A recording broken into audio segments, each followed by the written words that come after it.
On August 27, 2021, a text message was sent from the phone of 22-year-old Gabrielle Venora Petito.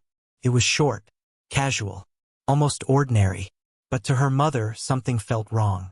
The message referred to her grandfather by his first name, something Gabby never did. It didn't sound like her voice. It didn't feel like her tone. And within days, that single message would become one of the most scrutinized texts in modern true crime history. Because just hours after that message was sent, Gabby Petito vanished. What followed was a nationwide search, a social media frenzy, and a case that would captivate millions.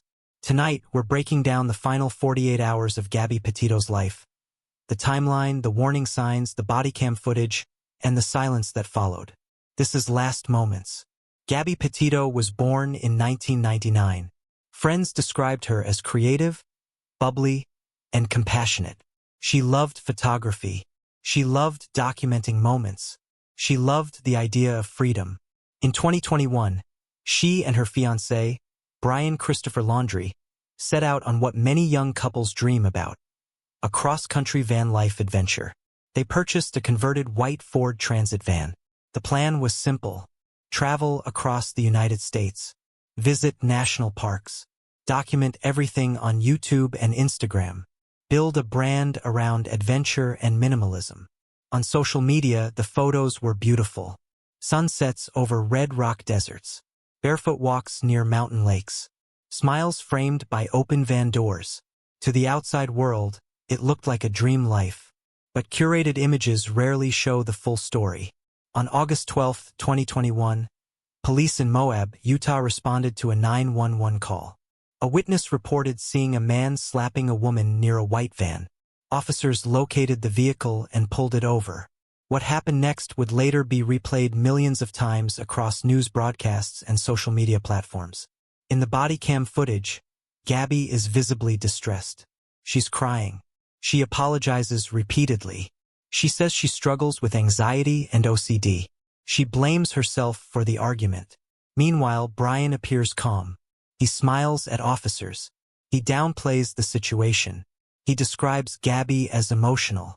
Officers ultimately classify the incident as a mental health crisis rather than domestic violence. They separate the couple for the night. Brian stays in a hotel. Gabby keeps the van. No charges are filed. At the time, it seemed resolved. But in hindsight, that traffic stop has become one of the most analyzed police encounters in recent memory. Experts later pointed out signs of possible reactive behavior, where a victim appears hysterical while the aggressor appears composed. But at that moment, on that hot August afternoon in Utah, no one could predict what was coming. Behind the camera, tension had already begun to surface. After the Moab stop, the couple continued their journey. They traveled through Utah and into Wyoming. But something changed. Gabby's social media activity slowed. Her YouTube channel, which had only just begun gaining traction, stopped updating. Friends later said communication felt inconsistent. On August 25th, Gabby FaceTimed her mother. It was the last confirmed conversation. There were no clear signs of panic. No dramatic goodbye. Just an ordinary check-in. But ordinary moments can hide extraordinary fear. On August 27th, witnesses reported seeing Gabby and Brian at a restaurant in Jackson, Wyoming. According to staff, Brian appeared agitated. There was an argument. Gabby was seen apologizing to employees. Later that day, witnesses observed the white van parked near Spread Creek in Grand Teton National Park. This would be the last known location tied directly to Gabby Petito. And then came the text. No service in Yosemite. But investigators later questioned whether that message was actually written by Gabby, because location data did not place her in Yosemite. The message felt off. And then silence. No more calls. No more posts. No more signs of life. On September 1st, Brian Laundrie returned to his parents' home in North Port, Florida. He drove the van. Gabby was not with him. He did not report her missing. He did not contact her family. For 10 days, Gabby's parents desperately tried to reach her. On September 11th, she was officially reported missing. What followed was unprecedented. The internet mobilized. TikTok users analyzed travel footage. People compared Google Maps images. True crime communities collaborated in real time. The case exploded across the nation. On September 19, 2021, authorities discovered human remains near Spread Creek in Grand Teton National Park.